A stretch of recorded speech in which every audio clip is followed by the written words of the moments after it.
He is a little late to the game, but here is our Lord of Disappointment to cry and rage about his favorite game franchise. Well, thanks for the intro, but that's not entirely true. Don't put me in a box, I have layers. Desperation, loneliness, pudding, body hair. Yeah, it's a real fun list. Anyway, I am Majin, the host of this video, with my co-host Nina, everyone's favorite NPC, and we're here to talk about Silent Hill F. Konami is back, and they just released a brand new trailer. Let's hope it's not disappointing as Metal Gear Solid 5. You fucked us on that one. Yeah, maybe take some of the money you drifted from us for Ground Zero and release some free DLCs. Like, I don't know, the fucking ending. Yeah, do you think you do that for us, buddy? You think you can do it? Huh, Konami? You think you can fucking release the ending to that goddamn game?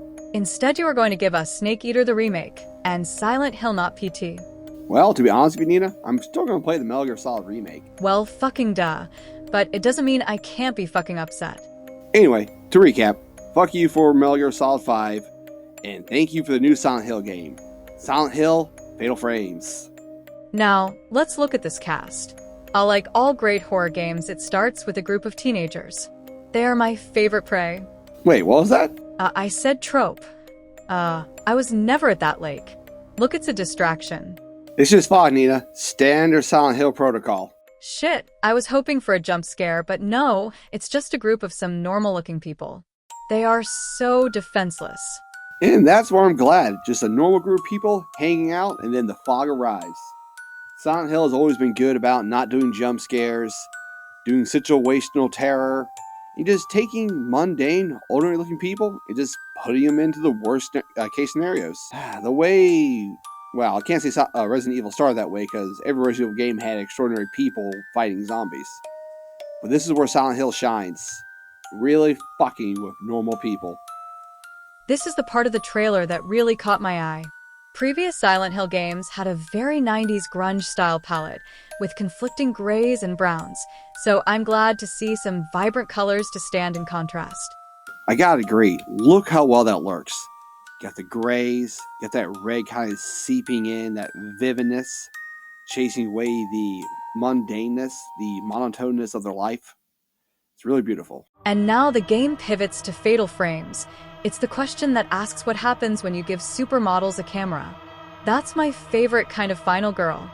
I don't know about that. She kind of strikes me more as the prologue girl.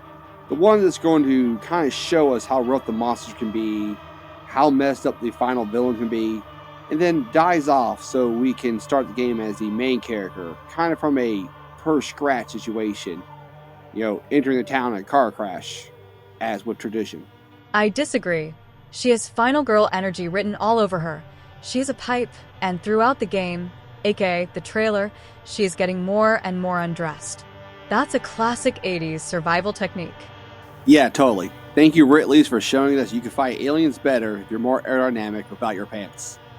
But that's not why she's getting more and more undressed. And why is that? Wait. I just answered my own question. I didn't know it was going to be one of those games. Yep. From a Wii's point of view, every time you play a game with Japanese subtitles, you run that chance. I would like to skip my turn.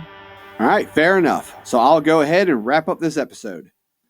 What I'm seeing here, Silent Hill F, it's a very beautiful game.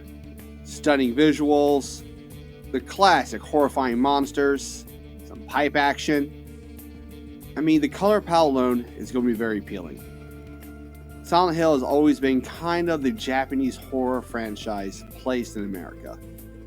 So, while the first Silent Hill games were always these twisted monsters, elongated necks, rough limbs, and full of metaphors, it's going to be interesting to see it in Japan. By interesting, I mean curious. I like to see how they're going to differentiate this from any other Japanese horror game. It's like when The Matrix first came out. It was stunning, beautiful, it was never done before. But then every movie started doing their special effects. And when the latter movies came out, 2 and 3, it was very mundane. That being said, Silent Hill was trailblazing at its time. A psychological horror that has never been done before and rarely emulated. But over the years, a lot of people have tried. So a lot of the stuff they light upon, the deep metaphors, the dark, mysterious atmospheres, the music, has been done before.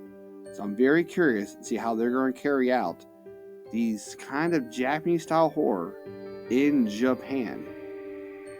I mean, that is already 1,000 games just like that. It's like seeing a horror game that takes place in America starring Voorhees or like Michael Myers.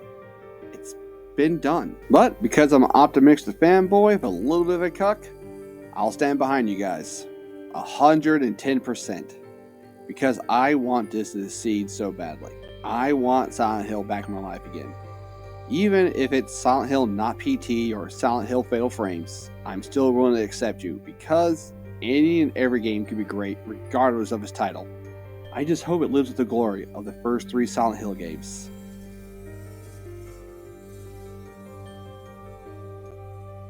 And there goes her face. Well, fuck, I guess she is not a final girl. Moving on, that was our video, and now a message from our sponsor. Majin and Friends is brought to you by The Final Girl. Snap, crackle, and pop.